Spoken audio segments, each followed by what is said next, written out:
Tyndall here from E-Town Chiropractic Naturopathic and our online service New Life Naturopathic. What I'm going to talk to you a little bit about today is the HPA axis, which is the hypothalamus pituitary adrenal axis, and how this system works with dealing with stress. We're going to talk about first initially how it should work, and then we're going to talk about what happens when this becomes dysregulated with chronic stress. So initially, when we have something that scares us, someone jumps out, the adrenal glands release epinephrine and norepinephrine, and that gets us in a fight mode. We want to run away, heart rate goes up, and it stimulates us to get out of there. And then what will happen is the hypothalamus releases cortical releasing factor to the pituitary. The pituitary then releases ACTH down to the adrenal glands, and that causes the adrenal glands to drop out a little bit of cortisol. And what the cortisol then does, it stimulates the body to release sugar. We need sugar to run away, and I need to keep the heart rate to go up, my nervous system become a little bit more activated. I become in sympathetic dominance for a short period of time. And then I also down-regulate my parasympathetic. So things like digestion, immune system, having sex and all that stuff goes out because I don't need that to get away from a stressor. So those down-regulate, okay? And then what happens is cortisol builds up in the bloodstream enough, it down-regulates the hypothalamus, it starts to shut the system down. We're out of stress mode, let's calm ourselves down, boom. Then that should turn off, and it should stay off until the next stressor. The problem that we have in Western society is we have stressors all the time. We run, bad food's a stressor, medications, drugs are stressors, because what we're doing with drugs is we're not actually fixing people, we're actually managing their sickness and disease. So they still suffer from diabetes, they still suffer from cardiovascular disease, they still suffer from whatever we're giving them the drug for. Because the drug is just trying to manage the symptoms, you're not actually fixing the problem. What we want to do is fix the problem. That's where dietary changes, naturopathic work, and why we do holistic medical nutritional therapy, because we want to fix these problems and reset these systems. So here's what happens when the system becomes dysregulated. We stay under that chronic stress. Like I said, emotional stress, physical stress, chemical stress. The body doesn't care. All it sees is you're stressing me. We got to fix and we got to get away from it. The problem is it stays on. So as it stays on, you start to really pop out the cortisol levels, and it really starts to really bam, bam, and it hammers the hypothalamus, it hammers the pituitary gland, and what happens is these whole systems downregulate. And so your hypothalamus doesn't work as well. So how do we know if the hypothalamus doesn't work well? Well, there's really no test to do it. Like the amygdala, we'll talk here in a little bit how the amygdala plays a role in. But there's no real test to do with these. So you have to know what you're doing as far as when you're looking for these problems. Like a hypothalamus is a person has body temperature dysregulation. They can't hold their temperature. They're either hot or they're cold. They over sweat, or they don't sweat at all. They just their whole thermal system is messed up. They eat and oh man, I'm hungry. I just ate. I'm still hungry. Or they're not hungry at all. They can't lose weight. They can't sleep. They have depression issues. That's a hypothalamus dysregulation. Pituitary, there's a lot of problems with that. And also this system, when it's messed up, starts to affect the thyroid. So if you go back to our why a thyroid problem isn't a thyroid problem on our other videos, it's part of this stress system pathway because it shuts down the thyroid. Also shuts down the gonads, so we'll talk about that later and how stress and this dysregulation affects your reproductive health. So this stays on. So the problem with this staying on is we're down-regulating the immune system long term. So we have immune system problems. We're upregulating sugar release in the body, okay? So what does that lead to? Diabetes, okay?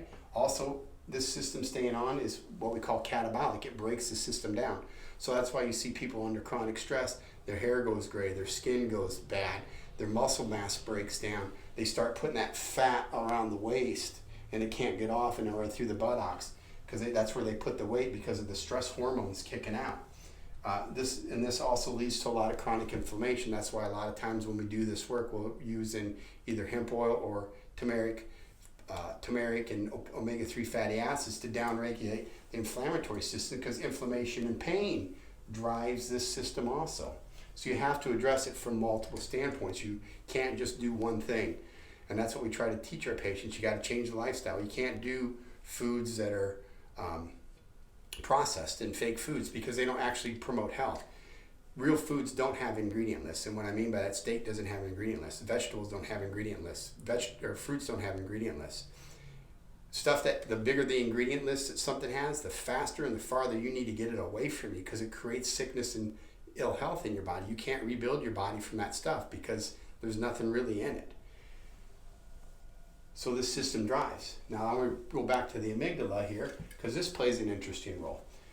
Sometimes when we have a significant stressor, like say have a bad car crash, and that car crash could have been 15 years ago, but during that bad car crash it was traumatic enough that you pumped out a ton of cortisol, which stimulated the amygdala to kind of remember that event in your memory. And so what happens is normally,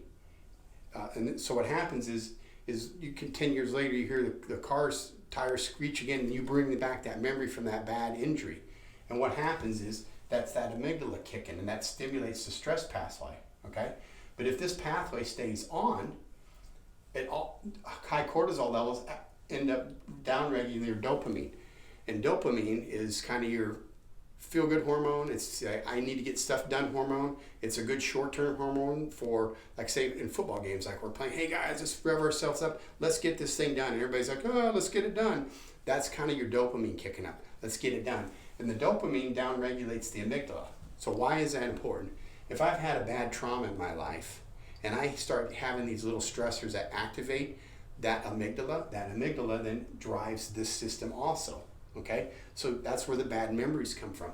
So what kind of symptoms do we have with amygdala? A lot of anxiety, a lot of depression, okay? And you can see these things start to overlap. So that's why you have to have a person that you're working with knows what they're doing. You can't go down to the health food shop, some high school kid that's telling you what to do, or someone that just decided to I'm going to pick up a book and I'm going to start doing nutrition. Stuff is very complicated. I've spent 20 years learning this stuff, and I'm still learning. As a matter of fact, this weekend, I spent some time with a essential oils master, aromatherapy master, Greg Towers. We're going to continue to do some work with him. We're going to continue to bring him into here so I can learn. And also we have as a great resource, because what I try to do in my office is stick with what I know and stay in my lane, so to speak. So I do a lot of nutrition work, a lot of herbal work. I'm learning a little bit of the oils. My partner, Miriam, is going to be learning the oils in a deeper, because this stuff is, once again, very complicated. There's just things that when you do these protocols and these things with patients, there's certain things that you want to look for, because in one aspect you want to use this product, in another aspect you want to use this. So there's certain nuances that you have to learn with doing this for a lot of years. But our goal is to get this re-regulated, manage your stress. So we have outside sources that we teach, that we have that teach meditation, relaxation techniques. So we try to utilize those people to help us get your health back. And what does it take to get healthy? All the above. You have to eat right, you have to move right, you have to think right, you have to exercise, you have to have healthy foods. You're not going to do it with a magic powder, potion, or pill. So if you want to get healthy and true health for your life, this is long term, okay? It's not a diet, it's a lifestyle. So give us a call if you want some help. We're here.